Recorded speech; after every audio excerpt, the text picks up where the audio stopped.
إن الحمد لله نحمده ونستعينه ونستغفره ونعوذ بالله من شرور أنفسنا ومن سيئات أعمالنا من يهده الله فلا مضل له ومن يضلله فلا هادي له وأشهد أن لا إله إلا الله وحده لا شريك له وأشهد أن محمدا عبده ورسوله أما بعد فإن خير الحديث كتاب الله وخير الهدي هدي محمد صلى الله عليه وسلم وشر الأمور محدثاتها وكل محدثة بدعة وكل بدعة ضلالة وكل ضلالة في النار. أعوذ بالله السميع العليم من الشيطان الرجيم من همزه ونفخه ونفثه. بسم الله الرحمن الرحيم. رب اشرح لي صدري ويسر لي أمري واحلل عقدة من لساني يفقهوا قولي. بسم الله الرحمن الرحيم. إن الله وملائكته يصلون على النبي يا أيها الذين آمنوا صلوا عليه وسلموا تسليما. اللهم صل على محمد وعلى آل محمد كما صليت على إبراهيم وعلى آل إبراهيم إنك حميد مجيد. اللهم بارك على محمد وعلى آل محمد كما باركت على إبراهيم وعلى آل إبراهيم إنك حميد مجيد.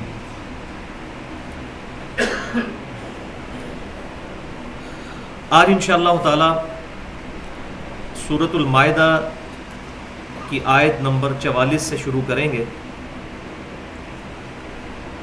تو بھائیو، سورۃ المائدہ کی آیت نمبر 44 سے لے کر آیت نمبر 50 تک یہ کل 7 آیات ہیں جن کے اندر اللہ تبارک و تعالیٰ نے اس مرکزی مضمون کو ایڈریس کیا ہے کہ جو لوگ اللہ تعالیٰ کی نازل کردہ کتابوں میں جو احکام ہیں ان کو نافذ نہیں کرتے تو ان کا اللہ کے ہاں کیا مقام ہے. مقام سے مراد ان کی نٹوریس جو سچویشن ہے اللہ کے حضور کیسی ہے. اس میں اللہ تبارک و تعالیٰ نے پہلے تورات کا ذکر کیا کہ ہم نے تورات عطا فرمائی تھی بنی اسرائیل کو سیدنا موسیٰ علیہ السلام کے ذریعے، اور ان کے علماء کو پابند کیا تھا کہ اس کتاب کے ذریعے فیصلہ کریں، لیکن انہوں نے کتاب کو پس پش ڈال دیا. اس کے بعد انجیل کا ذکر آیا کہ عیسیٰ بن مریم علیہ السلام کو انجیل عطا فرمائی، اور پھر تیسرے نمبر پر قرآن پاک کا ذکر آیا. تو اللہ کا نام لے کر ان آیات کو پڑھتے ہیں انشاءاللہ تعالی. اس میں جو اللہ تعالیٰ کی حکمت کے خزانے پوشیدہ ہیں، جہاں تک سمجھ آئے گی انشاءاللہ اس کو بریف کریں گے. تو مرکزی ٹاپک ان 7 آیات کا یہی ہے کہ جو اللہ تعالیٰ کی نازل کردہ شریعت کو اسٹیبلش نہیں کرتے، اس کے نفاذ کے لیے کوشش نہیں کرتے، وہی اللہ کے حضور کافر ہیں، وہی اللہ کے حضور مشرک ہیں، ظالم، اور وہی اللہ کے حضور فاسق ہیں. یہ 3 کیٹیگریز اللہ تبارک و تعالیٰ 3 جو طرح کی ڈگریز ہیں نٹوریس، یہ ان لوگوں کو دیتا ہے. بسم اللہ الرحمن الرحیم. انا انزلنا التوراۃ فیہا ھدی و نور. بے شک ہم ہی نے نازل کی تھی تورات، اس میں تھی ہدایت اور نور. یحکم بہا النبیون الذین اسلموا. اس کتاب کے ذریعے فیصلہ فرماتے تھے انبیاء کرام علیہم السلام، جو کہ خود بھی اس پر ایمان لانے والے تھے. للذین ہادوا، ان لوگوں کے لیے جو کہ یہودی تھے. یعنی انبیاء کرام علیہم السلام تورات کے ذریعے یہود کے لیے، بنی اسرائیل کے لیے فیصلے فرمایا کرتے تھے. بنی اسرائیل کے لیے ٹیکسٹ بک جو ہے وہ تورات تھی شریعت کی. والربانیون والاحبار، اور اسی کے مطابق فیصلہ کرتے تھے ربانی یعنی اللہ والے لوگ، والاحبار، اور علماء جو علم کی گہرائی کو پہنچے ہوئے ہوں ان کو کہتے ہیں احبار. بمستحفظوا من کتاب اللہ، اور یہ اس لیے تھا کہ اللہ تبارک و تعالیٰ نے ان کو محافظ بنایا تھا کتاب اللہ کا. کن کو؟ پہلے انبیاء کرام علیہ السلام کو، اور پھر ان کے بعد ان کے بہاف پر علماء کو اور اللہ والے جو نیک لوگ ہیں ان کو محافظ بنایا تھا کہ وہ اللہ کی کتاب کے مطابق فیصلہ کریں. وَكَانُوا عَلَيْهِ شُهَدَاءَ، اور وہ اس پر گواہ بھی تھے. یہ گواہ کے لفظ کے اوپر کافی ڈیٹیل درکار ہے. میں پہلے بھی کئی دفعہ عرض کر چکا کہ نبی صلی اللہ علیہ وسلم اس امت پر گواہ ہیں اور یہ امت پوری انسانیت پر گواہ ہے. گواہی دینے والے، شہید کہتے ہیں گواہ کو.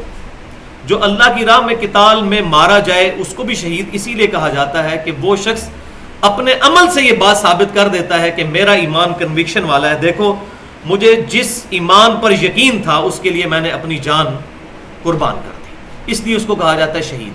یعنی وہ پریکٹیکلی گواہی دیتا ہے اپنے دین کے حق ہونے پر. باقی پوری امت ہی شہید ہے جو نبی صلی اللہ علیہ وسلم کی دعوت کو لے کر کھڑی ہوگی. اس کا ذکر جو ہے وہ دوسرے پارے کے شروع میں موجود ہے، بلکہ تیسرے پارے کے شروع میں. میں نے ڈیٹیل کے ساتھ اس کو بیان کیا تھا، آج موضوع نہیں اس لیے میں اس کو سکپ کر رہا ہوں. تو وہ اس پر گواہ بھی تھے، یعنی اللہ تعالیٰ کے وہ گواہ بن کر کھڑے ہوئے تھے تورات کے حق میں. اور ان کو ایک بات کانٹے کی بتا دی گئی تھی، فلا تخشوا الناس واخشونی، کہ نہ ڈرنا لوگوں سے بلکہ مجھ سے ہی ڈرنا. ولا تشتروا بآیاتی ثمنا قلیلا، اور میری آیات کو تھوڑی سی قیمت لے کر مت بیچنا. اب یہ چیز واضح ثبوت ہے کہ یہ ایڈریس ہو رہا ہے علماء کو، اللہ والوں کو جن کے پاس اس وقت کی کتاب یا آج کے اعتبار سے قرآن کا علم. اسی لیے میں بار بار کہتا ہوں کہ قرآن پاک میں اللہ تبارک و تعالیٰ کے جو غضب کا کوڑا ہے وہ جو برستا ہے وہ پہلے نمبر پر علماء کے لیے، کیونکہ ان کے پاس تو علم ہوتا ہے. عام لوگوں کو تو پتہ ہی نہیں کتاب میں کیا لکھا ہوا ہے. تو یہاں بھی اللہ تعالیٰ فرما رہا ہے کہ ہم نے یہ کہا تھا کہ ڈرنا مجھ سے، میرے علاوہ لوگوں سے نہ ڈرنا، کیونکہ لوگوں کے ڈر سے پھر لوگوں کی فیور میں غلط فیصلے بھی کرتے تھے علماء. اور میری آیات کو تھوڑی سی قیمت کے عوض مت بیچ دینا. یعنی وہ پیسے لے کر فتویٰ نویسی کرتے تھے تورات کے خلاف، جس طرح آج مسلمان علماء کی اکثریت کا حال ہو چکا ہے، الا ماشاء اللہ. اب آ رہا ہے وہ گاڑا فتویٰ جو 3 دفعہ ریپیٹ ہوگا ایک ایک لفظ کے فرق کے ساتھ. وَمَن لَّمْ يَحْكُمْ بِمَا أَنزَلَ اللَّهُ، اور جو فیصلہ نہیں کرتے اس کے مطابق جو اللہ نے نازل کیا، فَأُولَٰئِكَ هُمُ الْكَافِرُونَ، تو وہی تو ہے کافر. اور کافر کون سا ہوگا؟ اللہ تعالیٰ نے ایک شریعت نازل کی اپنے پیغمبر کے ذریعے، اس کو ٹیکسٹ بک دی تورات، اور اب اس تورات کے مطابق جو عمل نہیں کرتے وہ اللہ کے فرما بردار کہاں سے ہوئے؟ وہی تو ہوئے کافر. یہ پہلی دفعہ پہلی آیت آئی ہے. پھر انہی الفاظ کے ساتھ 3 مختلف تھوڑے تھوڑے فرق کے ساتھ یہ آیت ریپیٹ ہوگی. تو پہلے اس کو کور کرتے ہیں انشاءاللہ، اس کے بعد میں اس کی ڈیٹیل میں پڑھوں گا. وَكَتَبْنَا عَلَيْهِمْ فِيهَا أَنَّ النَّفْسَ بِالنَّفْسِ، اور یہودیوں کے لیے ہم نے تورات میں یہ بات لکھ دی تھی کہ نفس کے بدلے نفس قتل ہوگا. یعنی اگر کسی نے جان لی کسی کی تو اس کے قصاص میں اس کو قتل کیا جائے گا. وَالْعَيْنَ بِالْعَيْنِ، اور آنکھ کے بدلے آنکھ. وَالْأَنْفَ بِالْأَنْفِ، اور ناک کے بدلے ناک. اگر کسی کا ناک کاٹا گیا تو قصاص میں اس کا بھی ناک کاٹا جائے گا. وَالْأُذُنَ بِالْأُذُنِ، اور کان کے بدلے کان. وَالسِّنَّ بِالسِّنِّ، اور دانت کے بدلے دانت. وَالْجُرُوحَ قِصَاص، اور زخموں کے لیے بھی برابر کا قصاص ہوگا. اگر کسی نے کسی کو زخم ڈالا تو اسی طرح کا زخم اس کو ڈالا جائے گا. لیکن ایک ایکسیپشن ہے، فَمَن تَصَدَّقَ بِهِ فَهُوَ كَفَّارَةٌ لَهُ، اگر کوئی شخص خود ہی اپنے ساتھ کی ہوئی زیادتی کو معاف کر دے تو پھر یہ معاف کرنا اس مجرم کے لیے کفارہ بن جائے گا. ویسے تو کفارہ اسی صورت میں ہوگا کہ اگر اس نے کسی کا دانت توڑا تو اس کے بدلے میں اس کا بھی دانت توڑا جائے، کسی کا کان کاٹا تو اس کے بدلے میں اس کا بھی کان کاٹا جائے. جس طرح کہ میں نے پچھلی دفعہ آیت محاربہ سورۃ المائدہ کی آیت نمبر 33 کے تحت ڈیٹیل کے ساتھ بیان کی تھی یہ بات. لیکن اگر کوئی شخص اپنی مرضی سے ہی معاف کر دے اس شخص کو جس نے اس کے ساتھ ظلم کیا، تو اللہ تعالیٰ فرما رہا ہے کہ پھر یہ اس کے لیے کفارہ بن جائے گا. یعنی اس کا معاف کر دینا اللہ تبارک و تعالیٰ کی طرف سے کفارہ ہے اس کے لیے. یعنی اب اس کا دانت نہیں توڑا جائے گا یا اس کا ناک اور کان نہیں کاٹے جائیں گے۔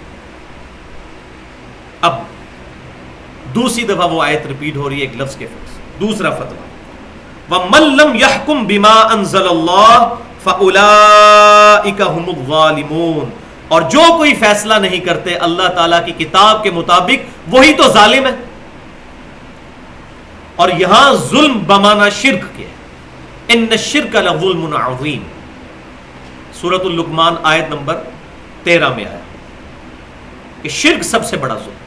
اس سے بڑا شرک کیا ہوگا کہ اللہ تعالیٰ نے شریعت نازل کی اور اس شریعت سے روگردانی کر کے انسان اللہ کے نافرمانوں کے طریقے کے مطابق چلنا شروع کر دے، زبان سے تو اقرار کرے اللہ تعالیٰ کی توحید کا، اس کے پیغمبروں کا، لیکن اس کی کتابوں کو پریکٹیکلی ماننے سے انکار کر دے۔ تو اللہ تعالیٰ فرما رہا ہے یہی تو ہے صحیح مشرک، یہی تو ہے صحیح ظالم۔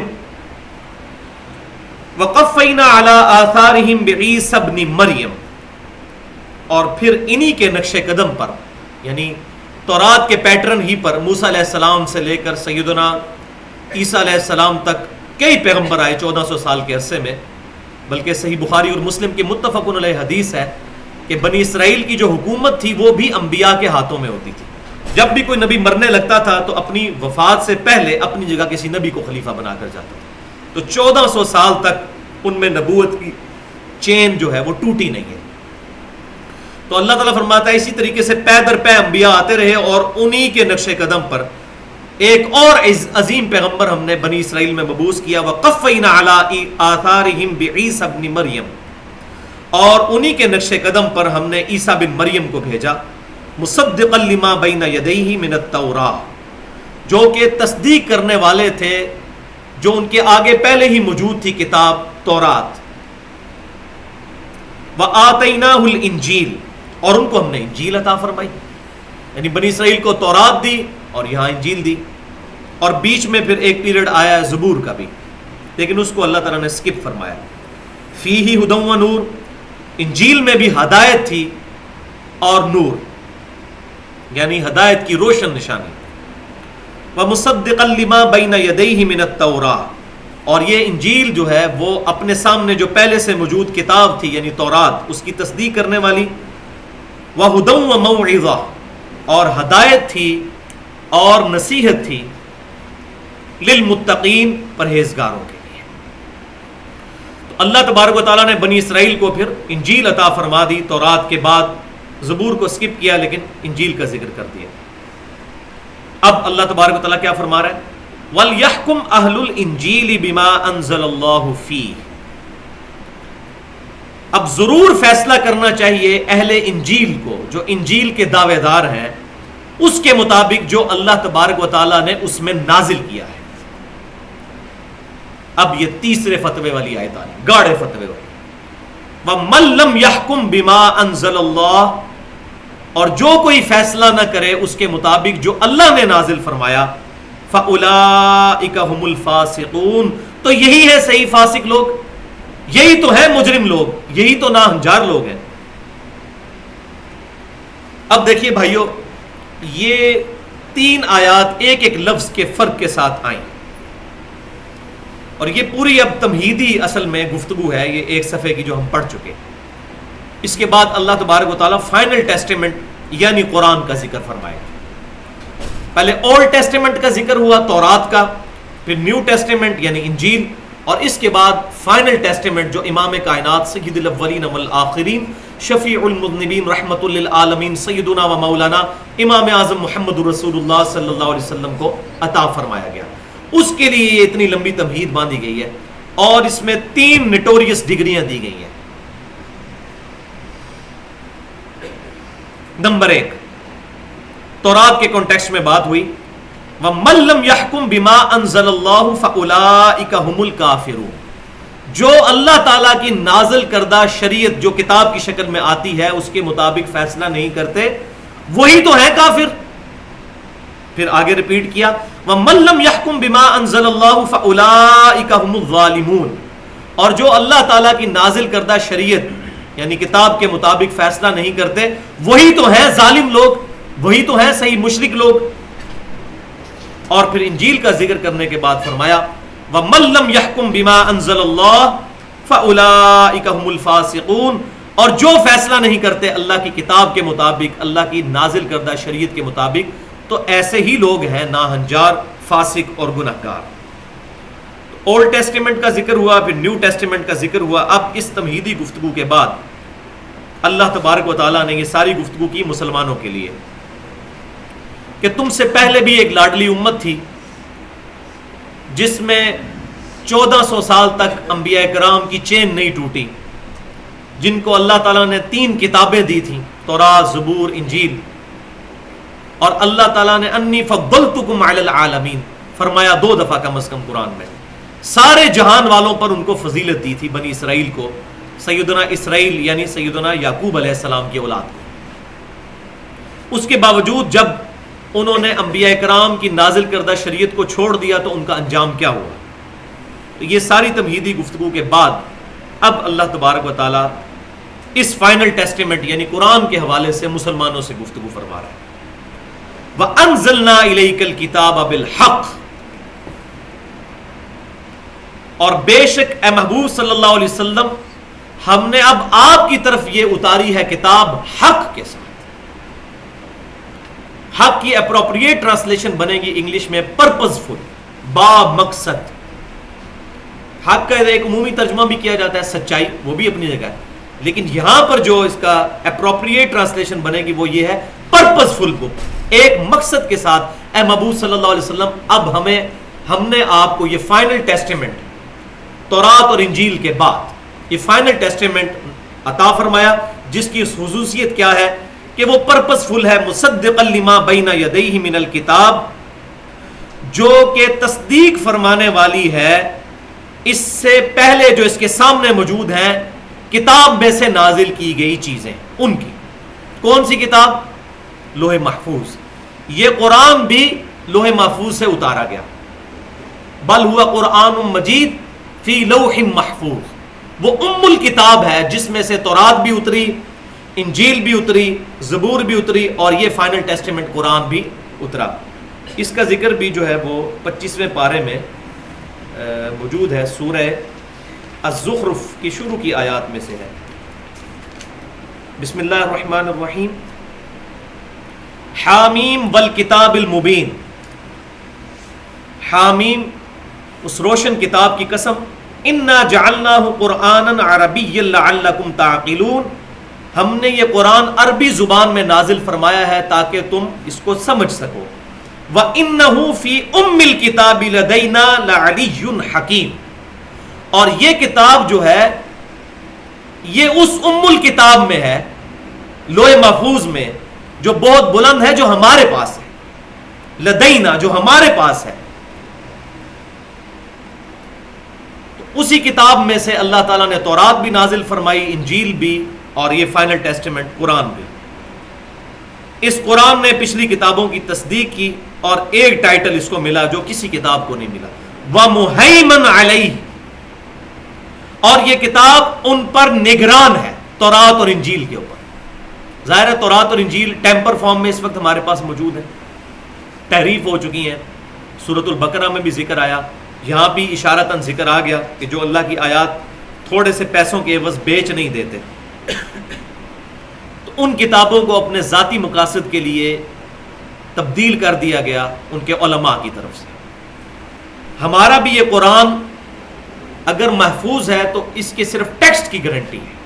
سورۃ الحجر آیت نمبر 9، اِنَّا نَحْنُ نَزَّلْنَا الذِّكْرَ وَإِنَّا لَهُ لَحَافِظُونَ، اس الذکر یاد دہانی کو، جو اللہ کی یاد دلانے والی کتاب ہے، ہم نے نازل کیا اور ہم ہی بے شک اس کی حفاظت فرمانے والے ہیں۔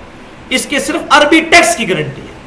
تفسیروں میں اس کتاب کے ساتھ بھی وہی تعریف کی علماء نے جو علماء یہود نے کی، کیونکہ صحیح بخاری اور مسلم کی متفقون علیہ حدیث ہے، امام کائنات صلی اللہ علیہ وسلم نے فرمایا کہ تم بھی اگلے لوگوں کے پیچھے چل پڑو گے قدم بقدم، بالشت بر بالشت، حتیٰ کہ اگلے لوگوں میں سے کوئی شخص گوہ کے سوراخ میں داخل ہوا تو تم بھی ایسے ہی کرو گے۔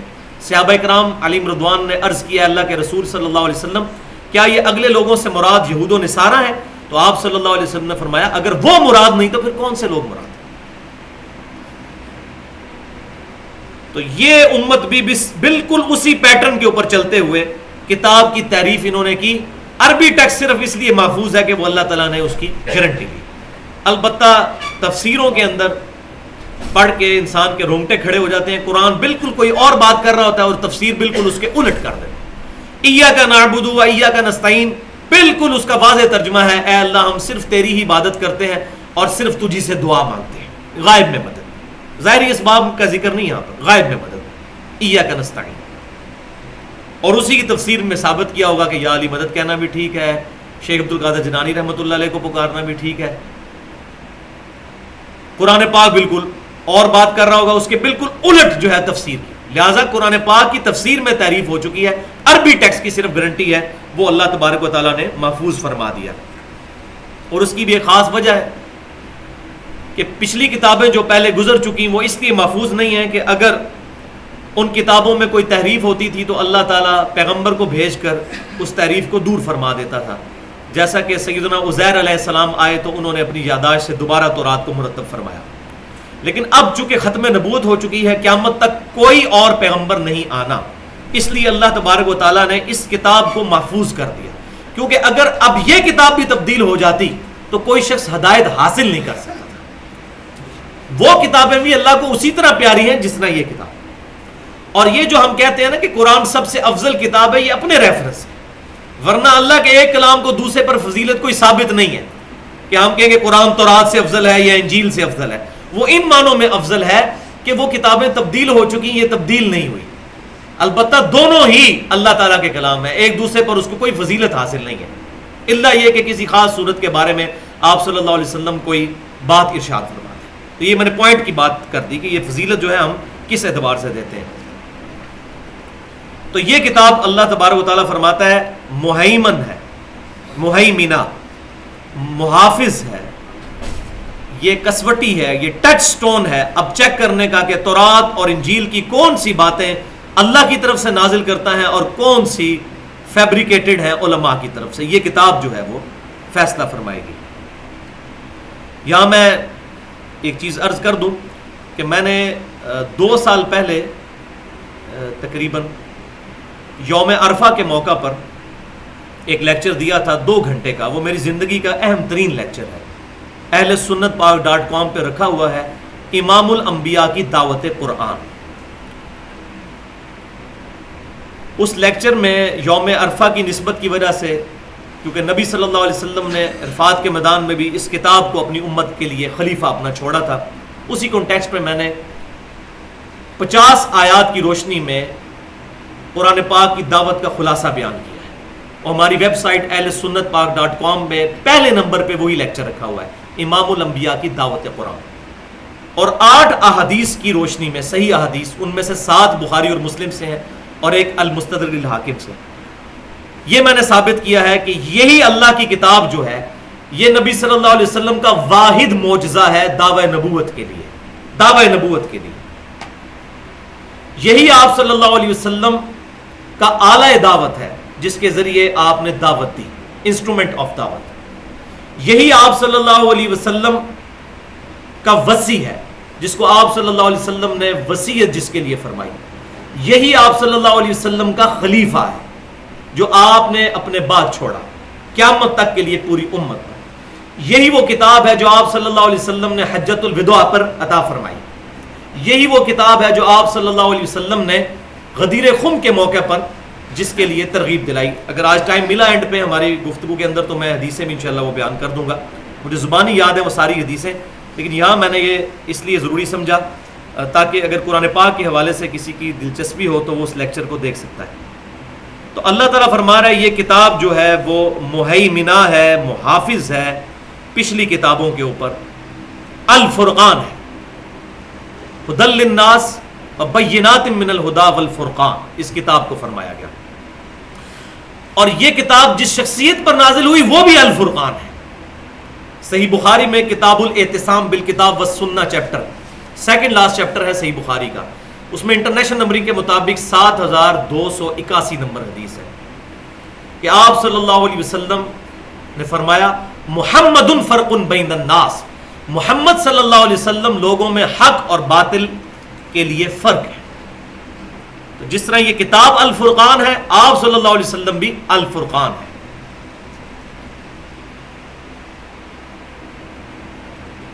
فَاحْكُمْ بَيْنَهُمْ بِمَا أَنزَلَ اللَّهُ، تو اے محبوب صلی اللہ علیہ وسلم اب آپ بھی فیصلہ کیجئے اس کتاب کے مطابق جو اللہ نے نازل فرمائی ہے۔ وَلَا تَتَّبِعْ أَهْوَاءَهُمْ عَمَّا جَاءَكَ مِنَ الْحَقِّ، اور دیکھیے آپ صلی اللہ علیہ وسلم ہرگز پیروی نہ کیجئے گا ان کی خواہشات کی، یعنی جو قرآن کے مخالفین ہیں ان کی خواہشات کی، اس کے بعد کہ آپ کے پاس یہ پرپسفل حق پر مشتمل کتاب آ چکی ہے۔ سورہ بنی اسرائیل میں بھی ذکر آیا اس کا، وَبِالْحَقِّ أَنزَلْنَاهُ وَبِالْحَقِّ نَزَلَ، اس کتاب کو ہم نے حق کے ساتھ نازل کیا اور یہ کتاب حق کے ساتھ نازل ہوئی، پرپسفل کتاب۔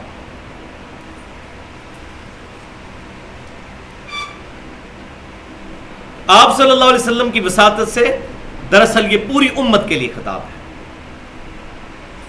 لِكُلٍّ جَعَلْنَا مِنْكُمْ شِرْعَةً وَمِنْهَاجًا،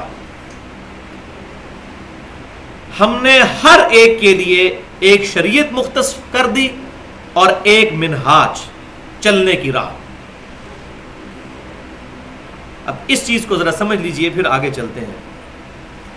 اللہ تعالیٰ فرماتا ہے ہم نے تمام امتوں کے لیے شریعت بھی مقرر فرمائی اور ان کے لیے منہاج بھی مقرر فرمایا۔ یہ میری طرف اب متوجہ ہو جائیں، اب قرآن پاک کی طرف نہ دیکھیں تاکہ مجھے پتا چلے کون کون جاگ رہا ہے آپ میں سے۔ موسیٰ علیہ السلام کو ایک شریعت عطا ہوئی، اسی کی ترویج کے لیے سیدنا عیسیٰ علیہ السلام بنی اسرائیل میں مبعوث کیے گئے۔ پھر ہمارے امام صلی اللہ علیہ وسلم کو بھی اللہ تعالیٰ نے ایک شریعت عطا فرمائی جو کافی حد تک تو بنی اسرائیل کی کنٹینیوشن تھی، کچھ چیزیں اللہ تعالیٰ نے تبدیل بھی فرما دی، لیکن ہر پیغمبر کے لیے الگ سے ایک شریعت ہے اور ایک منہج ہے۔ دیکھیں دونوں چیزوں کا الگ الگ ذکر آیا ہے، شریعت بھی دی ہے اور منہج بھی۔ اس منہج کو، منہاج کو سمجھیں۔ دیکھیں اللہ تعالیٰ نے جو سیدنا موسیٰ علیہ السلام کو منہج عطا فرمایا تھا وہ یہ تھا کہ آپ علیہ السلام کو اللہ تعالیٰ نے ایک بگڑی ہوئی امت مسلمہ کی طرف مبعوث کیا تھا۔ ہے وہ مسلمان تھے بنی اسرائیل، لیکن وقت کے ساتھ ساتھ ان میں بگاڑ آ چکا تھا۔ اللہ کو مانتے تھے، اللہ کے انبیاء کے ماننے والے تھے، اپنے آپ کو ابراہیمی سمجھتے تھے، لیکن وہ ڈیویٹ کر چکے تھے انبیاء کی شریعت سے۔ تو موسیٰ علیہ السلام نے ان میں دعوت و تبلیغ کا کام کیا اور محنت کی جہاں تک بھی وہ کامیاب ہو سکے۔ عیسیٰ علیہ السلام کو بھی اللہ تعالیٰ نے بگڑی ہوئی امت کی طرف بھیجا جو آلریڈی مسلمان تھی بنی اسرائیل میں سے، اور پرٹیکولر ان کا مشن یہ تھا کہ بنی اسرائیل کے اندر جو ظواہر پرستی آ چکی تھی، یہ آج کے دور کا بہت بڑا مسئلہ ہے، اس کو سمجھیے گا کہ دین موجود تھا کتابوں میں، لیکن دین کی صرف ظاہری شکل رہ گئی تھی، اس کی روحانیت جو ہے وہ پس پش ڈال دی تھی علماء نے۔ ان کا دین جو ہے وہ گیٹ اپ میں رہ گیا تھا، داڑیاں رکھتے تھے، پگڑیاں باندھتے تھے، سب کچھ تھا، لیکن سود بھی کھاتے تھے، حرام خوری بھی کرتے تھے، پیسے لے کے فتوے بھی غلط دے دیتے تھے۔ یہ ساری باتیں اس لیے اللہ تعالیٰ بیان فرماتا ہے قرآن پاک میں، سورۃ البقرہ کے 9 رکوع اسی ٹاپک پہ ہیں جو بنی اسرائیل کی خرابی ہیں، تاکہ امت مسلمہ کو یہ بات بتائی جائے کہ جب امتیں بگڑنے لگتی ہیں تو کس طریقے سے خرابیاں ان میں داخل ہوتی ہیں۔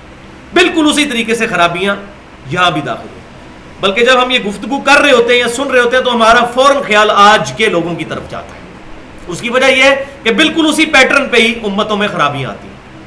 تو عیسیٰ علیہ السلام کو اللہ تعالیٰ نے پرٹیکولر علماء یہود کی طرف مبعوث کیا کہ ان کے اندر ظواہر پرستی آ چکی تھی، بڑی بڑی دستاریں باندھتے تھے، لمبی لمبی داڑیاں رکھی ہوئی تھیں، لیکن شریعت کا صرف ظاہر رہ گیا تھا، باطنی ساری خرابیاں ان کے اندر موجود ہیں۔ اور عیسیٰ علیہ السلام نے ان میں جب دعوت و تبلیغ کا کام کیا تو انہوں نے کہا کہ یہ تو معاذ اللہ استغفر اللہ ولد الزنا ہے، یہ تو دجال ہے، اور ان کو ماننے سے انکار کر دیا سوائے ان 12 حواریوں کے۔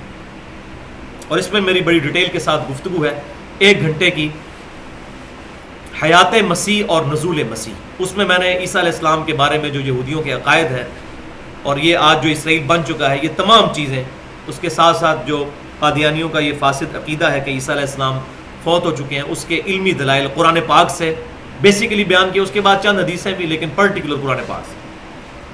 مسئلہ نمبر 12 کے نام سے اہل سنت پاک .com پہ وہ گفتگو رکھی ہوئی ہے۔ اچھا، اس کے بعد نبی صلی اللہ علیہ وسلم جو مبعوث ہوئے، آپ صلی اللہ علیہ وسلم کا منہج بالکل ڈیفرنٹ ہے۔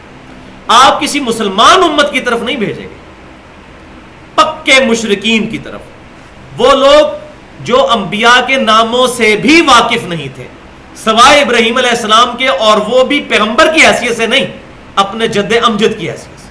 جس طرح ہمارے ایکس پرائم منسٹر صاحب کہتے تھے میں شیخ عبد القادر جیلانی کی اولاد ہوں، لہٰذا مجھے کچھ نہ کہا جائے۔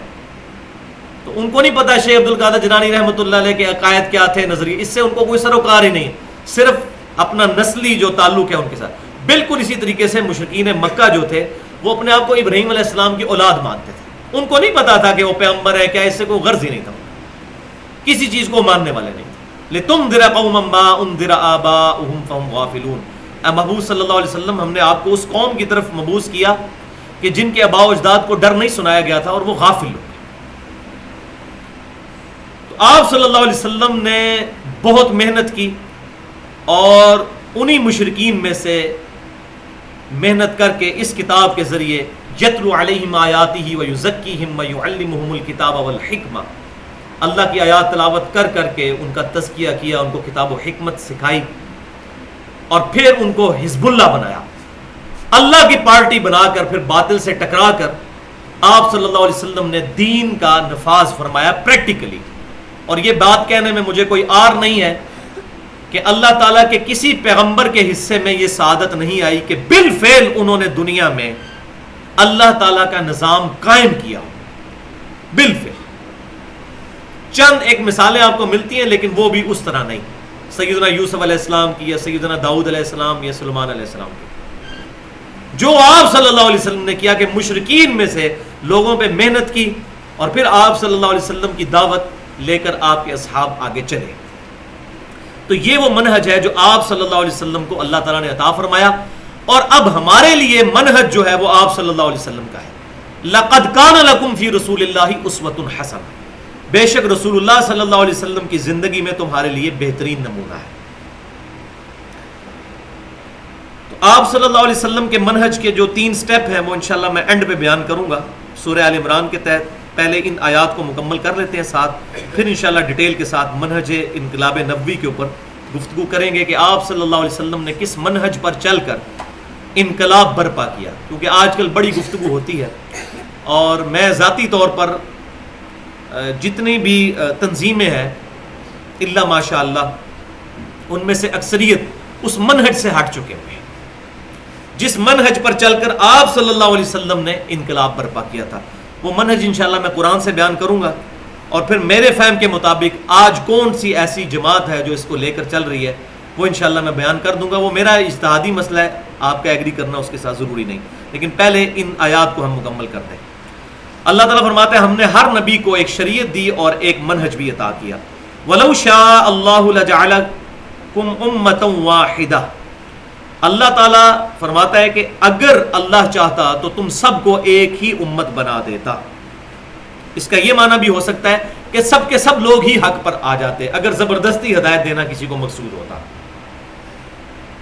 وَلَٰكِن لِيَبْلُوَكُمْ فِي مَا آتَاكُمْ، لیکن اللہ تعالیٰ تو آزمانا چاہتا ہے تمہیں اس میں سے جو تمہیں اس نے عطا کیا، یعنی تم اپنے سرکمسٹانسز میں رہتے ہوئے کس طریقے سے اللہ تعالیٰ کو ٹاپ پرائرٹی کے طور پر مانتے ہو، اللہ تعالیٰ یہ دیکھنا چاہتا ہے۔ ورنہ اللہ تعالیٰ چاہتا تو ایک آن کی آن میں تمام لوگوں کو سیدنا ابوبکر، عمر، عثمان و علی بنا دیتا رضی اللہ عنہم اجمعین۔ فرشتوں کو بلٹ ان ہدایت دی ہے کہ نہیں؟ لیکن اللہ تعالیٰ فرماتا ہے ہم تمہیں آزمانا چاہتے ہیں کہ تمہیں جو حالات دیے گئے ان میں تم اللہ کو چوائس کرتے ہو یا نہیں۔ اسی لیے تو انسان سب سے اشرف مخلوق ہے کہ جو اپنی ول سے اللہ تعالیٰ کو چوائس کرتی ہے۔ فرشتے اپنی مرضی سے نہیں اللہ کو چوائس کر رہے، وہ تو پروگرامڈ ہے اسی کے لیے کہ انہوں نے اللہ تعالیٰ کو چوائس۔ اسی لیے جنت جو ہے وہ اولاد آدم کی میراث ہے اگر وہ اللہ تعالیٰ کو رسپانس کرے گا، اس کے انبیاء کرام علیہ السلام کی تعلیمات پر چلے گا۔ تو اللہ تعالیٰ فرماتا ہے فاستبقوا الخیرات، تو اب نیکیوں میں آگے بڑھنے کی کوشش کرو جو تمہیں منہج دیا گیا اپنے پروفٹ کو فالو کرتے ہوئے۔ الی اللہ مرجعکم، تمہیں اللہ ہی کی طرف لوٹنا ہے، جمیعاً تم سب کے سب کو، فَيُنَبِّئُكُم بِمَا كُنتُم فِيهِ تَخْتَلِفُونَ، پھر اللہ تعالیٰ تمہیں آگاہ کر دے گا ان باتوں سے متعلق جو تم دنیا میں جھگڑا کیا کرتے تھے۔ تو اختلافات کا فیصلہ بالآخر قیامت والے دن اللہ تعالیٰ نے فرما ہی دینا ہے۔ یہ اختلافات وہ بھی ہو سکتے ہیں جو یہود و نصارہ اور مسلمانوں کے درمیان ہیں، اور وہ اختلافات بھی جو مسلمانوں کے درمیان موجود ہیں۔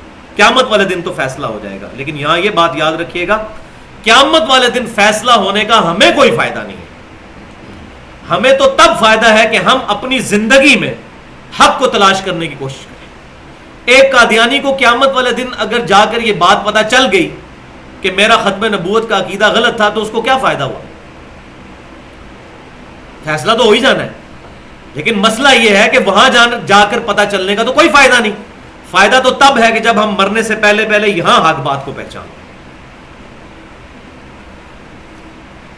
فَأَنِحْكُمْ بَيْنَهُمْ بِمَا أَنزَلَ اللَّهُ، تو اے محبوب صلی اللہ علیہ وسلم آپ فیصلہ فرمائیے ان کے درمیان اس کے مطابق جو اللہ نے نازل فرمایا ہے، یعنی کتاب و سنت کے مطابق۔ وَلَا تَتَّبِعْ أَهْوَاءَهُمْ، اور مت پیروی کیجئے ان کی خواہشات کی۔ وَاحْذَرْهُمْ أَن يَفْتِنُوكَ عَن بَعْضِ مَا أَنزَلَ اللَّهُ إِلَيْكَ،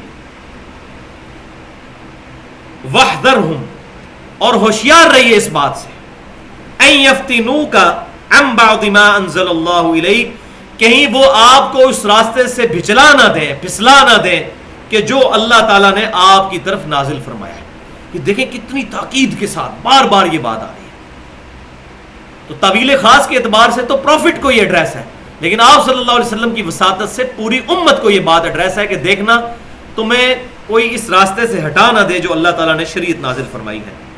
فَإِن تَوَلَّوْا، اور اگر یہ منہ پھیر لیں، یعنی آپ تو کوشش کریں شریعت کو اسٹیبلش کرنے کی، لیکن اگر یہ منہ پھیر لیں، فَعْلَمْ، تو آپ جان لیجئے، أَنَّمَا يُرِيدُ اللَّهُ أَن يُصِيبَهُمْ بِبَعْضِ ذُنُوبِهِمْ، یہ آئی ہے جناب کانٹے کی بات۔ تو آپ یہ بات جان لیجئے کہ بے شک پھر اللہ تعالیٰ نے یہ ارادہ کر لیا ہے کہ ان کو ان کے بعض گناہوں کا مزہ چکھا دیں۔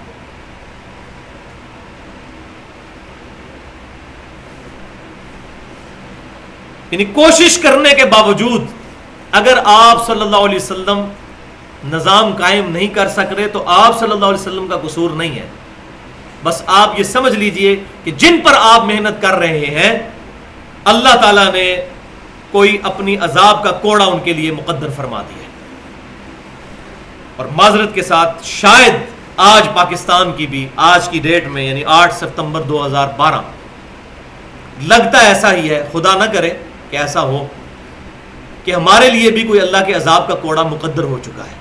چھوٹے موٹے عذاب تو آئے ہیں 2005 سے لے کر ابھی تک، زلزلے سے لے کر سیلاب اور کتنے بڑے بڑے، اور اب مسلمانوں کی جو پاکستان میں حالت ہو چکی ہے اور جو ہماری اکانومی کی حالت ہو چکی ہے اور لا اینڈ آرڈر کی سچویشن جو بن چکی ہے، تو ہمیں بھی ڈر جانا چاہیے۔ ہم نے بھی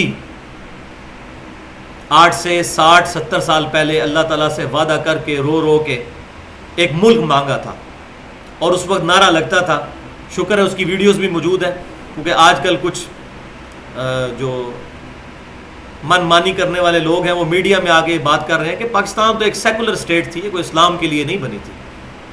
اندازہ کریں کہ وہ ویڈیوز موجود ہیں، اس کے باوجود اس طرح کی باتیں منہ سے نکال رہے ہیں، بالکل اسی طریقے سے جس طرح کے قرآن صحیح بخاری اور مسلم موجود ہے، اس کے باوجود اس کے الٹ چل رہے ہیں۔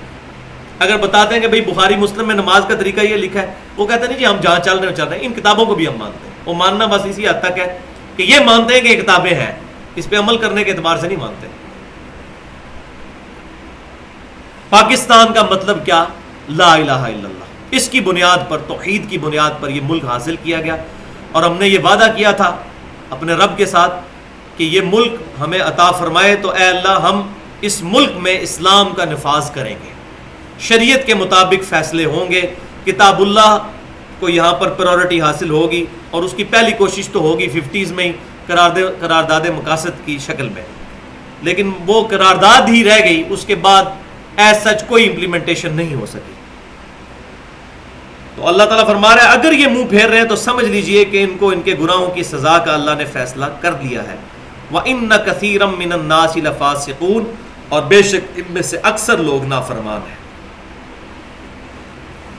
افحکم الجاہلیت یبغون، تو کیا یہ جاہلیت کے زمانے کے فیصلے چاہتے ہیں آج کے اعتبار سے بھی، کہ جب بھی کوئی ایسی رسومات آتی ہیں جہاں معاشرے کا اور دین کا ٹکراؤ ہوتا ہے تو فوراً ہم معاشرے کو جو ہے وہ آگے رکھتے ہیں اور دین کو پس پش ڈال دیتے ہیں. شادی بیاہ کے موقع پر اور طرح کے آپ جتنی بھی انوائرمنٹس ہیں ان کو آپ دیکھ لیں، جس طرح کی بھی سرمنی ہے، وہ اچھے خاصے دیندار لوگ جب شادی کا وقت آتا ہے وہ داڑھی بھی کٹوا دیتے ہیں اور شلوار بھی نیچے چلی جاتی ہے، سر بھی خالی ہو جاتا ہے، اور اسی طریقے سے پھر شادی کے بعد پھر وہ آہستہ آہستہ اگر توفیق ملے تو واپس آ جاتے ہیں.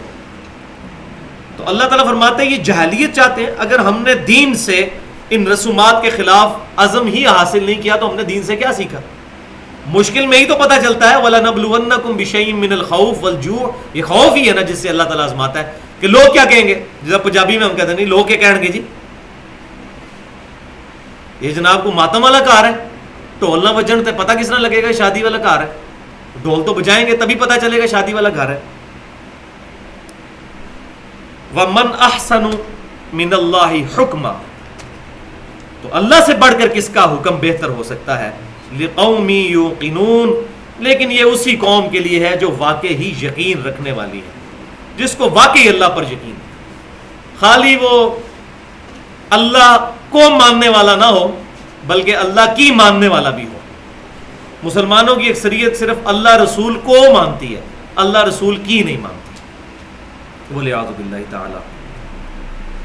اب آ جائیے اس سٹیپ کی طرف جو میں کہہ رہا تھا میں کور کروں گا. اس کے لیے آپ سورہ آل عمران کی آیت نمبر 102 نکال لیجیے.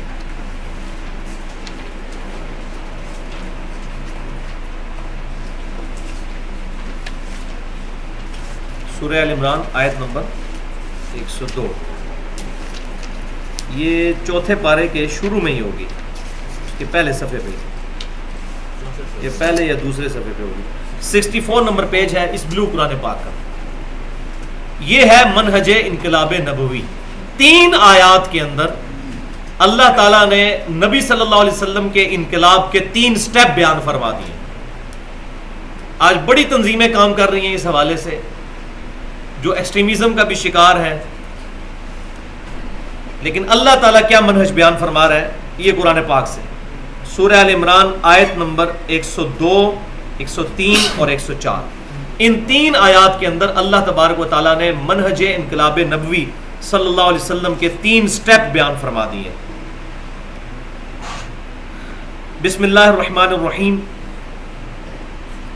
یا ایھا الذین آمنوا اتقوا اللہ حق تقاتہ، اے ایمان والو اللہ تعالیٰ کا تقوی اختیار کرو جیسا کہ تقوی اختیار کرنے کا حق ہے. یعنی جتنی کوشش کر سکتے ہو گاڈ کانشسنس پیدا کرنے کی. تقوی کیا ہے؟ تقوی عربی روٹ ورڈ وقا سے نکلا ہے، بچنا. یعنی اللہ تعالیٰ کے عذاب کے ڈر کی وجہ سے گناہوں سے بچنا اور اللہ تبارک و تعالیٰ سے امید لگاتے ہوئے نیک اعمال پر استقامت اختیار کرنا. اور تقوی کوئی 1-2 دن کی گیم نہیں کہ جوش چڑھا تو نمازیں شروع کر دی، جوش چڑھا تو داڑھی بھی بڑھا لی اور پھر جب پیچھے ہٹ گئے. نہیں. وَلَا تَمُوتُنَّ إِلَّا وَأَنْتُمْ مُسْلِمُونَ. اور دیکھنا تقوی ایسا اختیار کرنا ہے، اس کا حق کیا ہے؟ حق کا تقاتی، کہ تمہیں موت نہ آئے مگر اس حال میں کہ تم مسلمان یعنی فرما بردار مرنا. یہ ہے تقوی کا حق. حق کا تقاتی کیا تقوی؟ ہر وقت اللہ تعالیٰ کے فرما بردار. وَلَا تَمُوتُنَّ إِلَّا وَأَنْتُمْ مُسْلِمُونَ. تمہیں موت نہ آئے مگر اس حال میں کہ تم مسلمان ہو. اب مجھے بتائیے کسی کو یہ پتہ ہے کہ اس کو موت کس وقت آنی ہے؟ تو اس کا کیا مطلب؟ کہ ٹوٹل اوبیڈینس اللہ تعالیٰ کی، بندگی اللہ تعالیٰ کی، ہر وقت 24 گھنٹے کسی بھی حال میں ہے. اللہ تعالیٰ کی نافرمانی پر دلیر نہ ہو انسان، تو اس کو کہا جائے گا یہ تقوی کے حق پر. تو یہ پہلا سٹیپ ہے منہج انقلاب نبوی کا کہ آپ صلی اللہ علیہ وسلم نے ایسی جماعت تیار کی جن میں گاڈ کانشسنس پیدا کی، اللہ کا تقوی پیدا کیا، للہیت پیدا کی، اور اس طرح کی پیدا کی کہ ہر وقت ان کو یقین ہے کہ ہمیں کسی بھی وقت موت آ سکتی ہے اور اپنے ہر لمحے کو اللہ کی فرمانبرداری میں گزارنا. اب کوئی شخص 5 وقت نمازی ہے اور ساتھ وہ ہفتے میں 1 دن کہیں سینما میں فلم کے لیے بھی چلا جاتا ہے، اور اگر وہ اس وقت یہ سوچ لے ہو سکتا ہے وہیں پر کوئی خود کا حملہ آور آئے اور میں مارا جاؤں، تو بچ جائے گا، کیونکہ پتہ تو نہیں نا۔ تو یہ وہ چیز ہے وَلَا تَمُوتُنَّ إِلَّا وَأَنْتُمْ مُسْلِمُونَ۔ بس ایک پوائنٹ کی بات بتا دی کہ دیکھنا کہ مسلمان فرما برداری مسلم حالت میں مرنا۔ اب چونکہ پتہ کوئی نہیں کہ مرنا کب ہے، یعنی اس کا مطلب ہے بٹوین دا ورڈز کہ ہر وقت اللہ کی فرما برداری میں رہنا، موت کے لیے تیار رہنا، اور جو بندہ موت کے لیے تیار رہے گا وہی بندہ صحیح متقی ہو سکتا ہے۔ موت کی تلوار سر پر لٹکی رہے گی تو انسان کا قبلہ درست رہے گا۔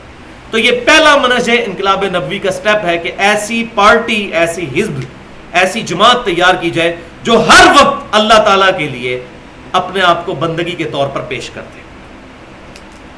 اب دوسرا سٹیپ، وَاعْتَصِمُوا بِحَبْلِ اللَّهِ جَمِيعًا وَلَا تَفَرَّقُوا۔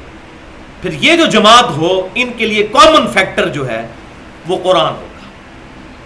وَاعْتَصِمُوا بِحَبْلِ اللَّهِ جَمِيعًا وَلَا تَفَرَّقُوا۔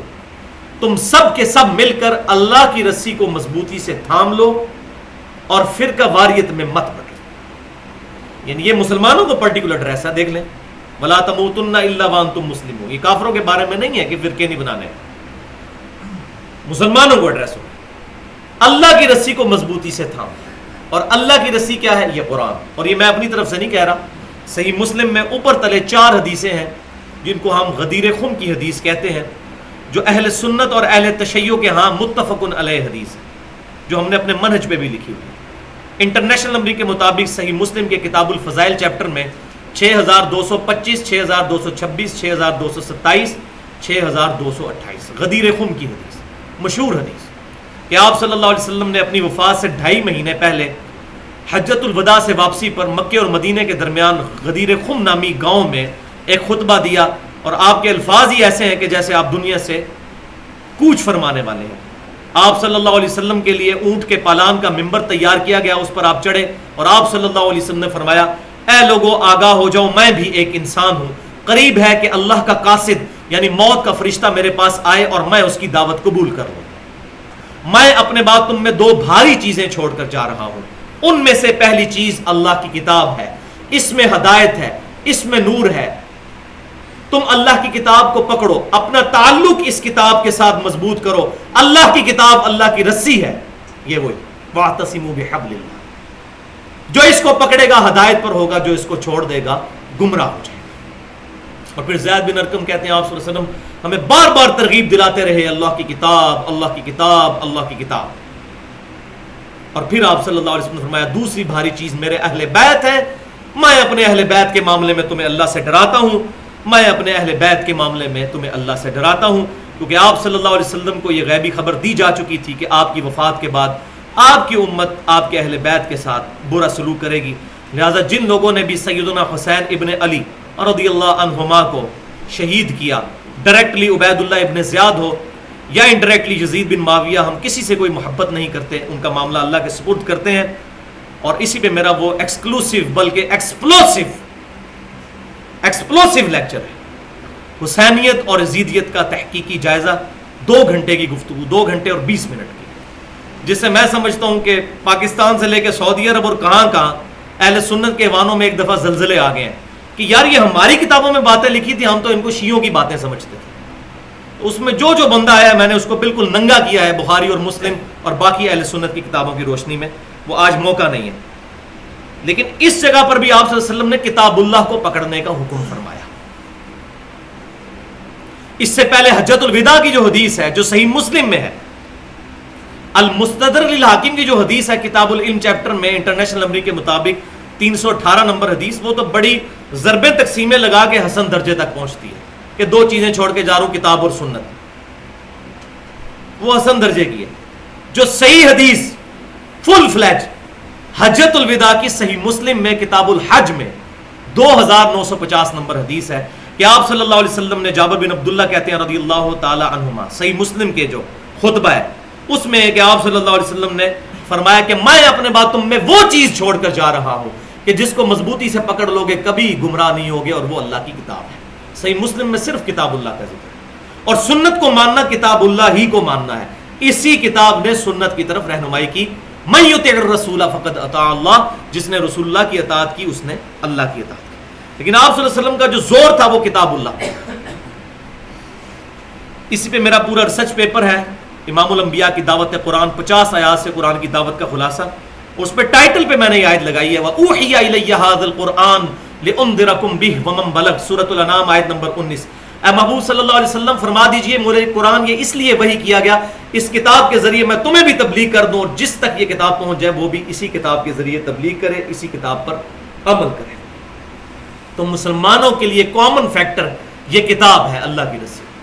یہ امت نہ تو بھائیوں فضائل اعمال پہ جڑ سکتی ہے, نہ فیضان سنت پہ جڑ سکتی ہے, نہ رحیق المختوم پہ جڑ سکتی ہے, نہ 14 ستارے پہ جڑ سکتی ہے, یہ اسی کتاب پہ. اور دیکھ لیں اللہ تعالیٰ نے فرما بھی دیا ہے کہ مسلمانوں اللہ کی رسی کو مضبوطی سے تھام لو اور فرقہ واریت میں مت بٹو. یعنی فرقہ واریت سے بچنے کا حل کتاب اللہ کو پکڑنا ہے. یہ ٹیکسٹ بک ہے.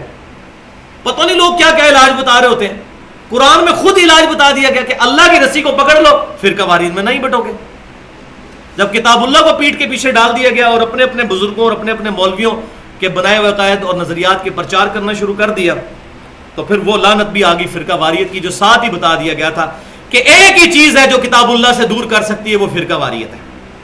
اسی لیے اللہ تعالیٰ نے فرمایا کہ اس تلوار سے بچ جانا, اللہ کی کتاب کو مضبوطی سے پکڑ لو اور فرقہ واریت میں مت بٹو, کیونکہ فرقہ واریت ہی وہ لعنت تھی جو کتاب اللہ کو پیچھے ڈال سکتی تھی. اور پریکٹیکلی ہمیں نظر بھی آ رہا ہے. چند ایک چیزیں لے لی کتاب سے سنت سے اور اس کو پورا دین بنا کر پیش کر دیا. تو فرقہ واریت اسلام میں بھائیو حرام ہے. اس پہ میری ایک تقریباً آدھے پونے گھنٹے کی گفتگو ہے اہل سنت پاک .com پہ, فرقہ واریت سے ریلیٹڈ مسئلہ نمبر 1 کے نام سے. اسلام میں جو بندہ فرقے بناتا ہے اور اس کی بنیاد کے اوپر مسلمانوں کی جمعیت کو توڑتا ہے, وہ نبی صلی اللہ علیہ وسلم کا امتی ہی نہیں ہے. اور میں اپنی طرف سے نہیں کہہ رہا, سورۃ الانعام آیت نمبر 159, یہ بھی منہج پہ لکھی, ان الذین فرقوا دینہم وکانوا شیعا, بے شک جن لوگوں نے اپنے دین میں فرقے بنائے اور اپنے آپ کو گروہوں میں بانٹ لیا, لست منہم فی شیء, اے محبوب صلی اللہ علیہ وسلم آپ کا تو ان سے کوئی تعلق نہیں. انما امرہم الی اللہ, ان کا معاملہ آپ کریں اللہ کے سپرد. ثم ینبئہم بما کانوا یفعلون, پھر اللہ ان کو بتائے گا جو دنیا میں وہ کرتوت کیا کرتے تھے. تو جو نبی صلی اللہ علیہ وسلم کی امت میں فرقے بنا کر امت کی جمعیت کو توڑتا ہے اور وہ مسجد کے باہر یہ اعلانیہ لکھتا ہے کہ میرا فرقہ بریلوی ہے, میرا فرقہ دیوبندی ہے, میرا فرقہ اہل حدیث ہے, میرا فرقہ اثنا عشری ہے, اس بنیاد پر امت کو توڑتا ہے, وہ نبی صلی اللہ علیہ وسلم کا امت ہی نہیں ہے. اہل سنت کا منہج یا اصحاب الحدیث کا منہج یہ بالکل ڈیفرنٹ چیز ہے. میں چیلنج کرتا ہوں دنیا کے کسی محدث نے اہل سنت یا اہل حدیث یا اصحاب الحدیث کے لفظ کو فرقے کے طور پہ اڈاپٹ نہیں کیا. ان کو نہیں تھا پتا قرآن کہ فرقے بنانا حرام ہے. ان کے تو خواب میں نہیں تھا کہ ایسے زمانہ بھی آئے گا کہ لوگ مسجدوں کے باہر ان ناموں کو فرقے کی بنیاد کے اوپر پیش کریں گے. اور آج آپ دیکھ لیں کوئی مسجد ایسی نہیں نظر آتی جہاں یہ لکھا ہو کہ یہ مسلمانوں کی مسجد ہے, یہ مسلمز کے لیے, اور اس بنیاد کے اوپر امت کو توڑ دیا. تو منہج کا اور فرقہ واریت کا فرق سمجھیں. تو یہ بالکل کیٹاگوریکل مینشن ہے, فرقے بنانے والا نبی صلی اللہ علیہ وسلم کا امتی نہیں ہو سکتا, قرآن کا وہ دشمن ہوگا. تو یہ دوسرا سٹیپ ہے کہ اللہ کی رسی یعنی قرآن کو مضبوطی سے پکڑنا ہے اور فرقہ واریت سے بچنا ہے. اور پھر ساتھ ہی اللہ نے اپنی نعمت بھی یاد کرائی, وَاذْكُرُوا نِعْمَةَ اللَّهِ عَلَيْكُمْ إِذْ كُنْتُمْ أَعْدَاءً, اور اللہ کی اس نعمت کو یاد کرو کہ اے مسلمانوں تم دشمن تھے. طویل خاص کے اعتبار سے اوس اور خزرج اور دوسرے جتنے وہاں قبیلے آباد تھے آپس میں لڑتے رہتے تھے. اللہ تعالیٰ فرماتا ہے تم تو آپس میں دشمن تھے. فَأَلَّفَ بَيْنَ قُلُوبِكُمْ, تو اللہ تعالیٰ نے تمہارے دلوں میں ایک دوسرے کے لیے الفت پیدا کر دی. فَأَصْبَحْتُمْ بِنِعْمَتِهِ إِخْوَانًا, اور پھر اللہ کے فضل و کرم سے تم بھائی بھائی بن گئے اسلام کے رشتے کی وجہ سے. ایسا اسلام نے تمہیں مضبوط, اور ہم بھائی بھائی تھے, ہم پیدائشی مسلمان تھے, لیکن فرقوں کی بنیاد پہ ایک دوسرے سے ہٹ چکے. بولے اعوذ باللہ. وَكُنْتُمْ عَلَى شَفَا حُفْرَةٍ مِّنَ النَّارِ, اور تم دوزخ کے آگ کے کنارے پر دہانے پر پہنچ چکے تھے. فَأَنْقَذَكُمْ مِنْهَا, تو اللہ تعالیٰ نے تمہیں وہاں سے بچا لیا. جو بخاری اور مسلم کی متفق علیہ حدیث ہے کہ تمہاری مثال ان پتنگوں کی سی ہے جو آگ پر گرتے ہیں، اور میں تمہارے کمر بند سے پکڑ پکڑ کے تمہیں آگ سے جنت کے راستے کی طرف لے کر آتا ہوں۔ تو آپ صلی اللہ علیہ وسلم کے ذریعے اللہ تعالیٰ نے صحابہ کرام علیہم رضوان کو ہدایت دی، ان کو گمراہی کے گڑھوں سے نکال کر ہدایت کی روشنی کی طرف گائیڈ فرمایا۔ کذالک یبین اللہ لکم آیاتہ لعلکم تہتدون، بالکل اس طریقے سے اللہ تعالیٰ اپنی آیات تمہارے لیے کھول کھول کر بیان فرماتا ہے تاکہ تم ہدایت پا سکو۔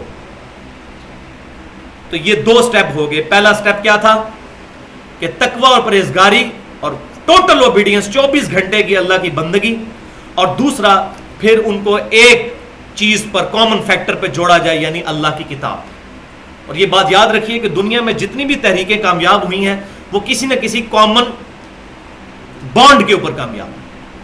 کمیونسٹ کی تنظیم جو اٹھی، جو تحریک اٹھی، اسی طریقے سے جو سوشلزم کی تحریک اٹھی، کہیں پر کوئی کتاب اور کہیں پر کوئی نظریہ، تو کہیں پر کوئی پرسنالٹی جو ہے وہ کامن فیکٹر کے طور پر سامنے آئی۔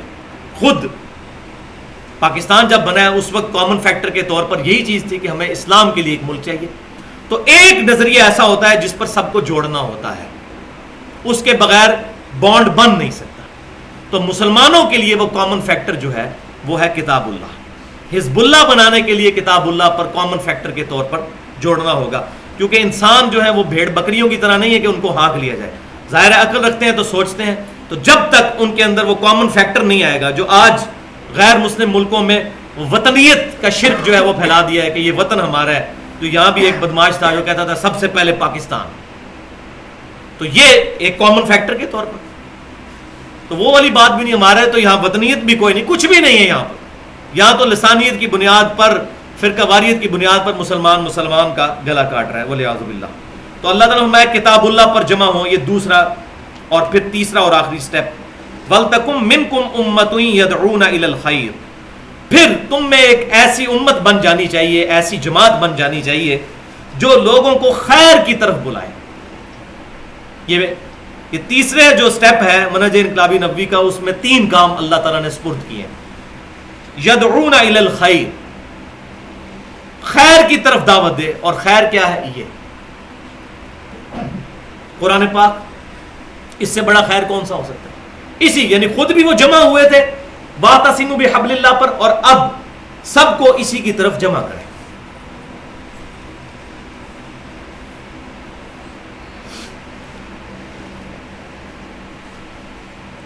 خیر کی طرف جمع کریں، وَيَأْمُرُونَ بِالْمَعْرُوفِ، اور نیکی کا حکم دیں، وَيَنْهَوْنَ عَنِ الْمُنْكَرِ، اور برائی سے منع کریں۔ یہ 3 کام کرنے ہیں تیسرے سٹیپ میں، کہ جاگو اور جگاؤ، خود بھی قرآن کے ساتھ چمٹ جاؤ اور لوگوں کو بھی کہو کہ آؤ اس خیر کی طرف، اور دوسرا لوگوں کو نیکی کا حکم دیتے رہنا ہے اور برائی سے منع کرتے رہنا ہے۔ وَأُولَئِكَ هُمُ الْمُفْلِحُونَ، اور یہی لوگ ہیں ہم المفلحون جو کامیاب ہوں گے۔ اب اس میں مجھے بڑی ڈیٹیل گفتگو کر سکتا ہوں میں، لیکن ٹائم مکمل ہو چکا ہے، ہم اس کو ساتھ ہی مکمل کر لیتے ہیں انشاءاللہ۔ اگلی دفعہ اگر ٹائم ملا تھوڑی سی گفتگو اس کے حوالے سے میں رپیٹ کروں گا، کچھ احادیث بھی ہیں نہی عن المنکر کے حوالے سے، وہ انشاءاللہ اگلی دفعہ بیان کروں گا۔ وَلَا تَكُونُوا كَالَّذِينَ تَفَرَّقُوا وَاخْتَلَفُوا مِن بَعْدِ مَا جَاءَهُمُ الْبَيِّنَاتُ۔ یہ 3 سٹیپس بتانے کے بعد ایک کانٹے کی بات بتا دی۔ دیکھنا مسلمانوں، ان لوگوں کی طرح نہ ہو جانا، یعنی یہود و نصارہ کی طرح، جنہوں نے فرقہ واریت پھیلا دی اور اختلاف پیدا ہو گیا ان میں، من بعد ما جاءہم البینات، اس کے باوجود کہ ان کے پاس آ چکی تھی اللہ کی طرف سے روشن دلیلیں، یعنی ان کے پاس کتابیں اور انبیاء آ گئے، اس کے باوجود انہوں نے جان بوجھ کر اختلاف کیا اور فرقہ واریت پہ آئے۔ وَأُولَئِكَ لَهُمْ عَذَابٌ عَظِيمٌ، اور ایسے لوگوں کے لیے ہے بہت بڑا عذاب۔ کن کے لیے؟ جو کتاب و سنت کے آ جانے کے بعد، انبیاء کرام کا طریقہ آ جانے کے بعد فرقہ واریت پھیلاتے ہیں اور آپس میں اختلاف کرتے ہیں۔ تو اللہ تعالیٰ نے یہاں پر مینشن بھی کر دیا ہے مسلمانوں کو کہ یہ ساری میں سٹوریاں نہیں بیان کر رہا تھا، تمہیں بھی اینڈ پر یہ بات کہہ رہا ہوں کہ ان کی طرح تم بھی فرقہ واریت میں مت پڑ جانا، جس طریقے سے یہود و نصارہ فرقہ واریت میں پڑھ کے گمراہ ہو گئے، والعیاذ باللہ تعالیٰ۔ اس کانٹیکسٹ میں وہ حدیث جو سنن ابی داؤد اور جامعہ ترمذی میں ہے، جو اکثر لوگ پیش کر کے تو فرقہ واریت کو پروموٹ کرتے ہیں. جی نبی صلی اللہ علیہ وسلم نے بیان فرمایا تھا کہ میری امت 73 فرقوں میں بٹ جائے گی سوائے ایک کے سب دوزخ میں جائیں گے. تو بھائیو اس حدیث میں کہاں آپ صلی اللہ علیہ وسلم نے یہ فرمایا کہ آپ فرقے بناؤ؟ بخاری اور مسلم کی متفق علیہ حدیث ہے میری امت کا ایک گروہ حق پر قائم رہے گا, کوئی نقصان پہنچانے والا ان کو نقصان نہیں پہنچا سکے گا, وہ غالب رہیں گے یہاں تک کہ قیامت آ جائے. اس کو فرقہ نہیں فرمایا, وہ اسی پیٹرن پہ جو اللہ کے محبوب صلی اللہ علیہ وسلم ان کے صحابہ تابعین تبع تابعین کا پیٹرن تھا, وہ فرقہ نہیں تھے. اور اس زمانے میں لوگ اس طرح کرتے بھی نہیں تھے کہ مسجدوں کے باہر نام لکھیں. یہ جو اختلاف پیدا ہوا معتزلہ کے آنے کی وجہ سے, خوارج کے آنے کی وجہ سے, اسی طریقے سے ناسبیوں کے آنے کی وجہ سے, اور مختلف جو نظریات باطل آئے اس کی وجہ سے اہل سنت کا منہج یا اصحاب الحدیث آیا. تو یہ منہج کے طور پر, فرقے کے طور پر نہیں آیا تھا. اس بات کو سمجھیں, یہ زمین آسمان کا فرق ہے. تو وہ جو حدیث ہے کہ 73 میں بٹ جائے گی سوائے ایک کے سب دوست کی ہوں گے, اس کا یہ مطلب نہیں کہ تم فرقے بنانا. یہ حضور نے ڈرایا ہے کہ دیکھنا یہ کام ہو جائے گا, تم نے وہ کام نہیں کرنا. جیسا کہ صحیح مسلم میں قیامت کی نشانیوں میں یہ حدیث ہے کہ عورتیں ایسا لباس پہنیں گی کہ وہ لباس پہنے ہوئے یا نہ پہنے ہوئے برابر ہی ہوں گے, یا تو اتنا چست ہوگا یا اتنا باریک ان کا جسم نظر آئے گا. تو اب کوئی کہ جی یہ حدیث آئی ہے اس لیے عورتوں کو اب ننگا لباس پہننا چاہیے, اور یہ تو خبر آئی ہے, یہ تو منع کیا گیا کہ قرب قیامت میں یہ الٹے کام ہوں گے, تم نے نہیں کرنا. اسی طریقے سے یہ خبر ہے کہ یہ الٹا کام ہوگا میری امت میں. بنی اسرائیل میں بھی فرقے بن گئے تھے کیونکہ تم نے اسی راستے پہ چلنا ہے. اس امت میں بھی فرقے بن جائیں گے, بچنا ہے اس چیز. اس لیے آپ نے اس کو فرقہ نہیں فرمایا جو ایک حق پر ہے, فرمایا ایک گروہ, طائفہ منصورہ, ایک گروہ جو بدقسمتی سے ہر ایک دعویٰ کرتا ہے کہ حامی ہے. وہ انشاءاللہ میں کبھی موقع ملا تو بتاؤں گا کہ وہ حق پر گروہ کون سا ہے. لہذا یہاں پر میں وہ آخری بات جو میں نے کرنی تھی اس کے بعد گفتگو کو انکلوڈ کرتا ہوں. اس وقت جتنی بھی جماعتیں کام کر رہی ہیں ان میں سے مجھے جو اپنے فہم کے مطابق سب سے قریب ترین منہج لگا ہے کہ جس پیٹرن پہ کام ہونا چاہیے خلافت کے نفاذ کے لیے, قرآن کے نفاذ کے لیے, تو وہ ڈاکٹر اسرار صاحب کا موقف ہے. وہ اسی پیٹرن پہ ہے کہ قرآن کے ذریعے لوگوں کو دعوت دی جائے, پھر ایک جماعت تیار کی جائے, پھر اس طریقے سے چلا جائے. اس کے علاوہ بھی جتنی تنظیمیں کام کر رہی ہیں ان کا منہج بھی اپنی جگہ, ان کو بھی میں نے اسٹڈی کیا ہے.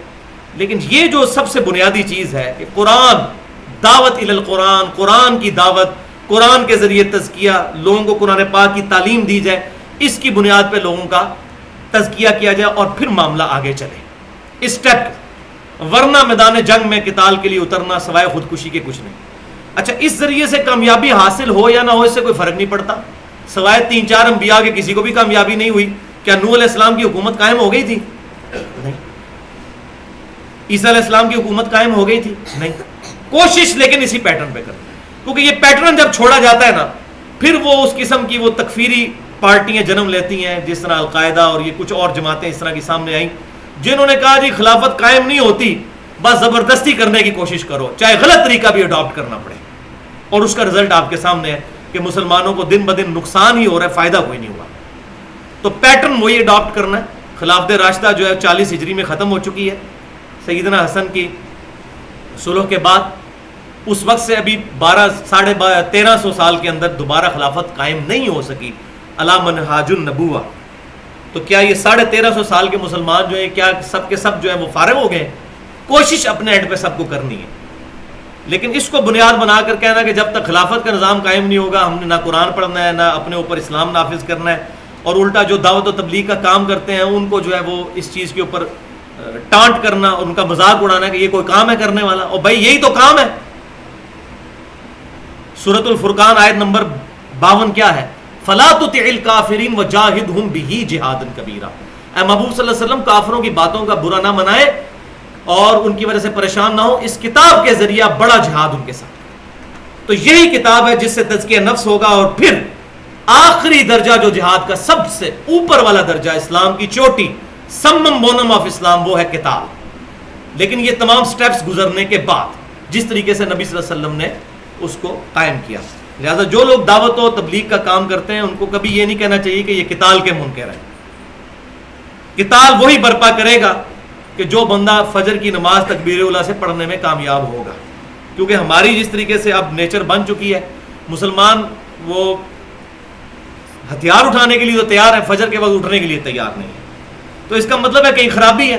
اگر تزکیہ نفس کے بغیر کوئی بندہ قتال پر آمادہ ہو گیا ہے اور وہ تزکیہ نفس نہیں کر رہا تو سمجھ لیں کہ کسی پیٹرن میں کہیں پر غلطی لگ گئی ہے. تو اس پروسیجر کو اڈاپٹ کرنا ہے. سبحانک اللہم و بحمدک اشہد ان لا الہ الا انت استغفرک و اتوب الیک وما علینا الا البلاغ المبین.